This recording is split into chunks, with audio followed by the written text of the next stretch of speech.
আমার হাতের এই ছোট্ট পানির বোতল আর যদি সমুদ্রের বিশাল পানির সাথে তুলনা করি, তখন দেখা যাবে এই কিন্তু ছোট্ট পানির বোতলটা আমার তৃষ্ণা মেটাতে সক্ষম, কিন্তু সমুদ্রের ওই বিশাল নোংরা পানিটা কিন্তু আমার তৃষ্ণা মেটাতে সক্ষম না।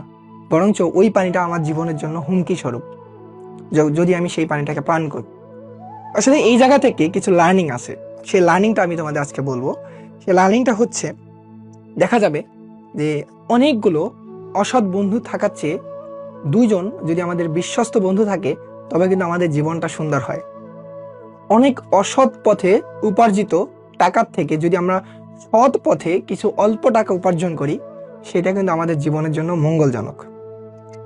তো অনেকগুলো কোয়ান্টিটি দিচ্ছে এমন টিচারের থেকে যদি কিছু কোয়ালিটিফুল আমাদের টিচার থাকে, তারা কিন্তু আমাদের জীবনের পরিবর্তন নিয়ে আসতে পারবে।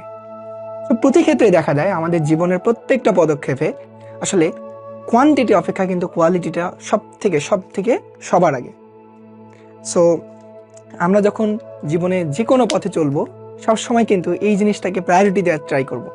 আজকে আমরা স্টুডেন্ট, এরপরে ভার্সিটিতে উঠবো, এরপরে আমাদের কর্মজীবনে যাব, আমাদের জীবনের সকল ক্ষেত্রে আমরা কিন্তু এই জিনিসটাকে খেয়াল রাখবো যে আসলে কোয়ান্টিটি কিন্তু আমাদের চোখকে ইমপ্রেস করে, কিন্তু কোয়ালিটি আমাদের জীবনকে বদলে দেয়।